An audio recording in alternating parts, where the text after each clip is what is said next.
अपाने जुहति प्राणा प्राणापाने तथा परे प्राणापान गतिरुद्ध्वा प्राणायामपरायणा अपरे नियताहार प्राणा प्राणेषु जुहति। यह जो श्लोक है यह भगवद गीता का 29 नंबर श्लोक है, चौथे अध्याय का। भगवान श्री कृष्ण कहते हैं कुछ लोग जो है भगवान को किस प्रकार से समझने का प्रयास करते हैं, देखिए जानिए। अन्य लोग भी हैं जो समाधि में रहने के लिए अपने श्वास को रोके रहते हैं।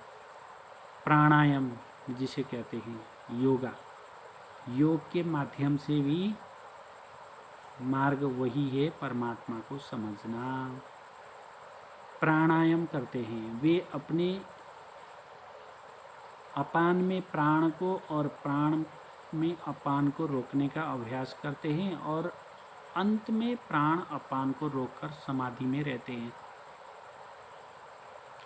अन्य योगी कम भोजन करके प्राण की प्राण में ही आहुति दे देते हैं। हाँ, वैसे आज के समय में बहुत ऐसे साधु संत हैं जो अन्न भोजन नहीं करते हैं या समाधि में रहते हैं। एक एक हफ्ता, एक एक महीना समाधि में रहते हैं, वर्षों समाधि में रहते हैं। और उनका जो प्रयास है ये सब, ये भी वही है ईश्वर को समझना। भैया भगवान श्री कृष्ण कहते हैं मुझे समझने के लिए इतना तकलीफ उठाने की ज़रूरत नहीं है। भगवान कहते हैं मुझे तो बस प्रेम करो, मेरी पूजा करो, मुझे नमस्कार करो, मेरा प्रचार करो, मेरे नाम का प्रचार करो और हरि नाम संकीर्तन करो, इसी से जो है मैं प्रसन्न हो जाऊंगा। इतना तकलीफ योग करके, हस्त योग करके, प्राण को प्राण में आहुति करके, प्राणायाम करके ये दुनिया दीवाना करने की आपको ज़रूरत नहीं है। केवल आपको एक ही चीज़ करना है, हरेर नाम एव केवलम कलाओ नास्ते व गतिरन्यथा। केवल हरि का नाम जाप करना है, इसी से जो है हरि प्रेम, कृष्ण प्रेम आपको मिल जाएगा।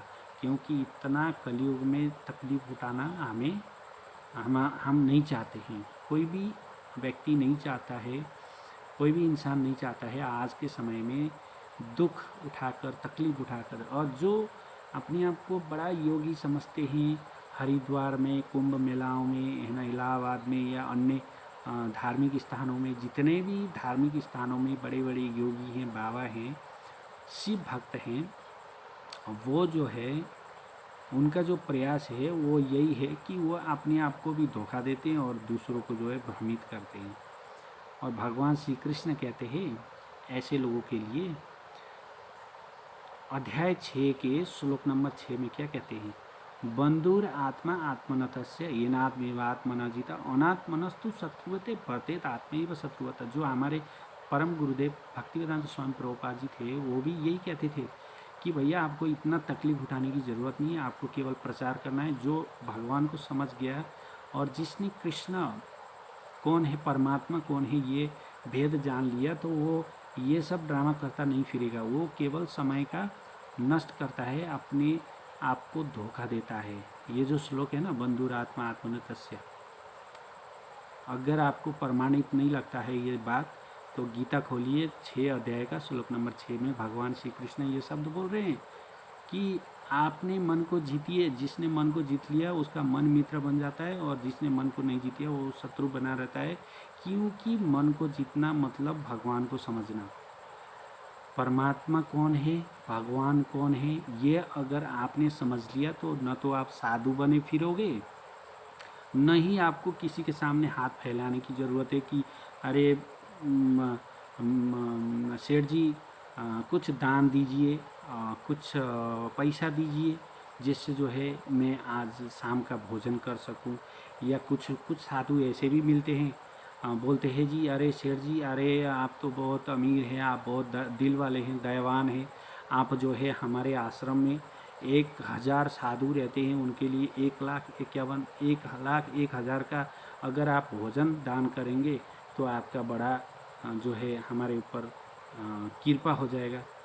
तो भैया ये सब किसी को बोलने की ज़रूरत नहीं है। अगर आपने कृष्ण भगवान कौन है ये समझ लिया, परमात्मा कौन है, तो किसी के सामने हाथ फैलाने की ज़रूरत नहीं है। बस भगवान आपको सब कुछ देगा, मत मांगो किसी से।